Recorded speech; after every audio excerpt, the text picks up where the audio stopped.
The 90s were jam-packed with some amazing music videos. You have Sabotage by the Beastie Boys, Buddy Holly by Weezer, Waterfalls by TLC. Now, today I'm going to be focusing on 3 music videos that are, in my opinion, some of the most influential rock videos of the 90s. Now, don't worry, this is a topic that I'll be revisiting in the future, so there'll be plenty more opportunities to discuss the merits of Sock It To Me by Missy Elliott. Huh. Alright.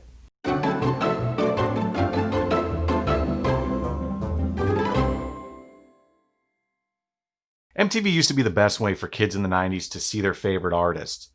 Whether through music videos, live performances, or just general music news, MTV provided hours of entertainment for a generation of kids who otherwise had limited access to up-and-coming artists. In areas where MTV was carried, record stores were now selling music that local radio stations weren't even playing. Now, I have a very faint memory of my first introduction to MTV. I was pretty young, but I do remember seeing the bizarre and sometimes terrifying video Sledgehammer by Peter Gabriel. My exposure to music growing up varied pretty greatly. I loved Michael Jackson, Billy Idol, Def Leppard for some reason, and I really loved the music video for Bryan Adams' Everything I Do It For You. Probably because it was included in the best Robin Hood movie to ever grace the silver screen. He's right, you know. MTV was a great introduction to artists that I had never heard of before, and it shaped my musical interest and taste over the years. Mountain streams, American dreams, a luxury cruise on the sea. Special friends, long weekends, your dog and MTV. Pop it open, pop it open. MTV. Pop open at MTV. This tastes awful! MTV. We're not known for our good taste.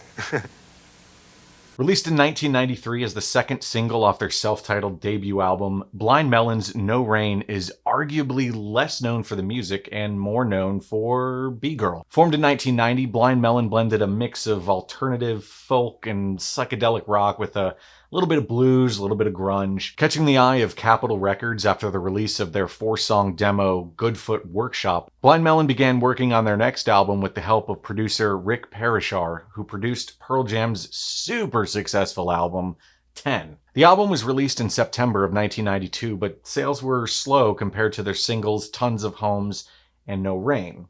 That would all change the following year after the debut of the music video for No Rain, bringing the band to a multi-platinum level of success. The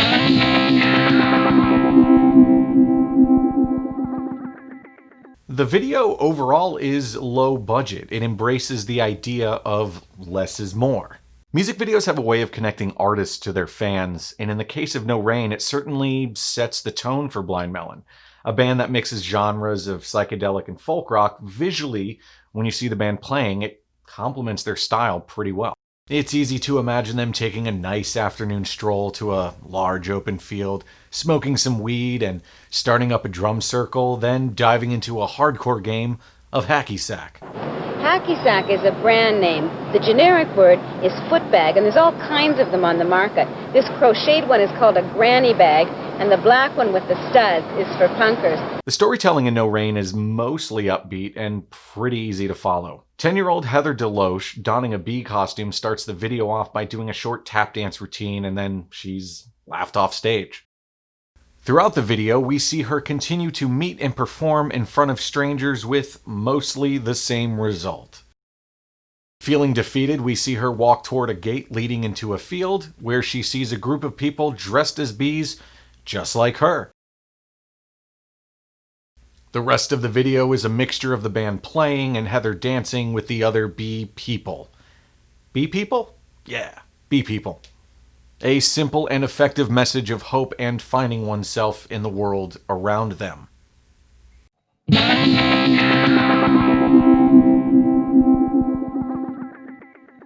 Now, musically, No Rain is catchy as hell. The simple acoustic strumming, the beautiful bass line complementing the soft beat of the drum, all tied together with Shannon Hoon's vocals. No Rain serves as a great introduction to Blindmelon. If you enjoyed this song, then you would likely enjoy the rest of what they have to offer.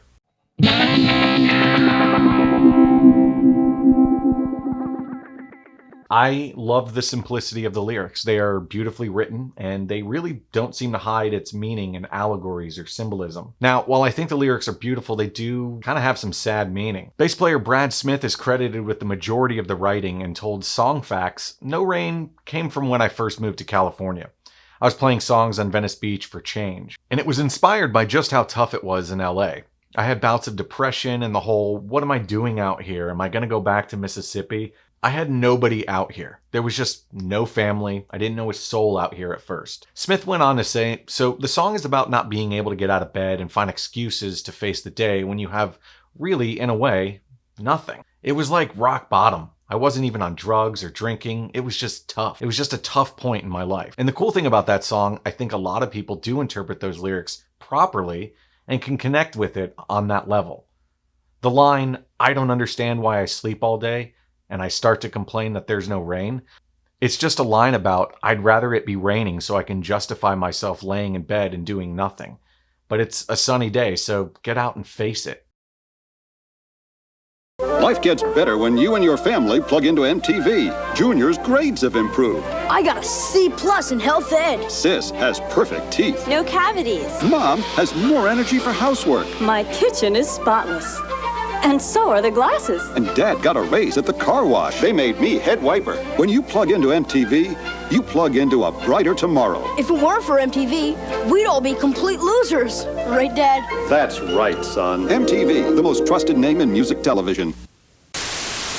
Arguably, Soundgarden's most popular song, Black Hole Sun, was released in 1994 on their fourth studio release, Super Unknown. This album cover used to always remind me of the Weekly World News classic story on Bat Boy. Black Hole Sun enjoyed the #1 spot on the Billboard mainstream rock track charts for 7 weeks, and the #2 spot on the Billboard modern rock track chart. Amazing. The song's a fucking banger. Now, Soundgarden was one of my favorite bands growing up, but I really wasn't introduced to them until the album Super Unknown, and it has everything to do with the music video for Black Hole Sun. The song was so popular that at my 8th grade dance, it was played 3 times, and kids slow danced to the song. They slow dance. Soundgarden had enjoyed quite a bit of success before the release of Super Unknown, but this album really was the launching point for mainstream success by fine-tuning the creativity and heaviness of past albums while showcasing the band's evolving style.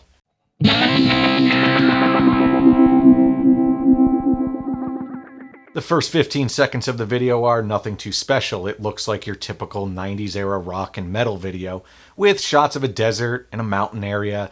Then there's a close-up shot of an ominous-looking sun, and then we see the band playing in a field.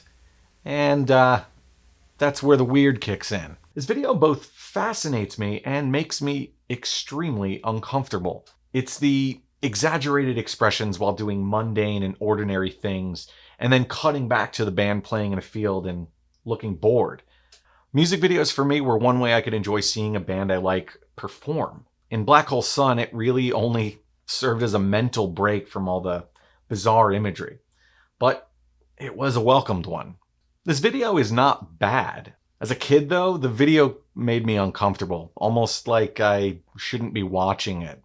It's like the first time I saw Paula Abdul's Cold Hearted Snake video, I felt things inside that I have never felt before. The idea for the video came from director Howard Greenhall. Guitarist Kim Thile had this to say about music videos and directors. So they have a particular vision, and sometimes we look at it and we're often disappointed.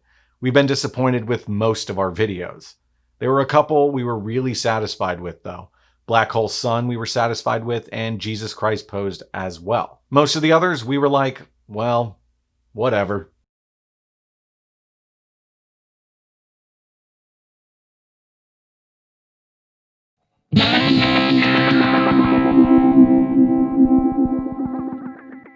I find the music of Black Hole Sun to be very hypnotic. It's kind of drab, but in an attention-grabbing sort of way.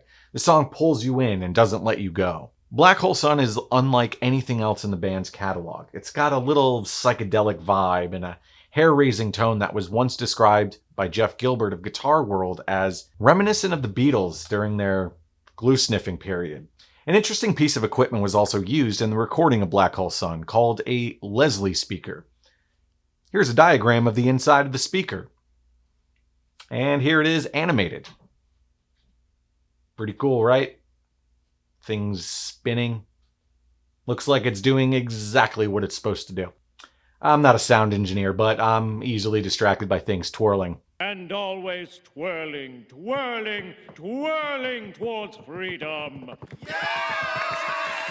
I figured you might want a little more information on what exactly this speaker does. A Leslie speaker was originally designed to be used as a companion piece for an organ. Look how ugly that is. It adds a neat warble-like effect, kind of like a police siren, changing in pitch and volume as it goes past you.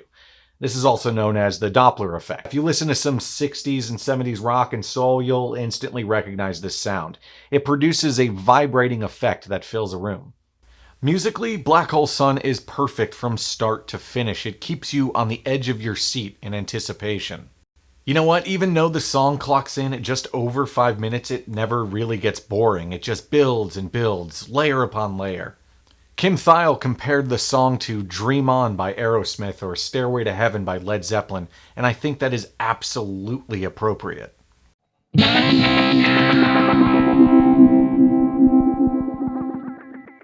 Now, perhaps the most mysterious aspect of the song, it's the lyrics. Musicians have a talent for creating deeply personal pieces of art, and sometimes keeping the meaning close to their chest and letting the audience decide what the song means to them. With Black Hole Sun, it all started with a car ride. Chris Cornell said in an interview, "I wrote it in my head driving home from Bear Creek Studio in Woodinville. It's a 40-minute drive from Seattle. It sparked from something a news anchor said. I heard, blah, blah, blah, Black Hole Sun, blah, blah, blah, Black Hole Sun, Black Hole Sun, Black Hole Sun, Black Hole Sun. Shut up about the sun! Shut up about the sun! And it created this image in my brain, and I thought it would be an amazing song title. That was a title that came before music, so the music was the inspiration that came from the images created by those words. Cornell claimed he wrote the song to play with lyrics. Lyrically, it's probably the closest to me just playing with words for word's sake of anything I've ever written. I guess it worked for a lot of people who heard it, but I have no idea how you'd even begin to take that one literally. Reading the lyrics, there really isn't that much in the way of storytelling. If we are to believe Cornell, the lyrics have no real meaning. It's a song about nothing. It's about nothing. Right. Everybody's doing something. We'll do nothing. There are lines in the song that can be interpreted however you like, but I think the vagueness of the lyrics, the mental imagery of a black hole sun, the buildup of the music, the distinct voice of Cornell, really just make this a classic song. In this video, I talked about two bands that, due to the popularity of their music videos, ended up enjoying a lot of mainstream success. Now, Blindmelon and Soundgarden are incredibly talented musicians that could have easily been overlooked if you weren't into their respective genres. If you're interested in checking out more songs by these artists, I highly recommend the songs Time by Blindmelon and Head Down by Soundgarden. Now, I have a lot to say about the third music video, but you're going to have to wait for my next episode to drop. Man, that sucks! If you enjoyed this video, please leave a thumbs up and hit that subscribe button and notification bell so you know when the next episode comes out. Hint, it's soon. Do you have a favorite 90s rock video? What did you think of No Rain and Black Hole Sun? Let me know in the comments below. Until next time, crank that shit up to 11 and headbang responsibly.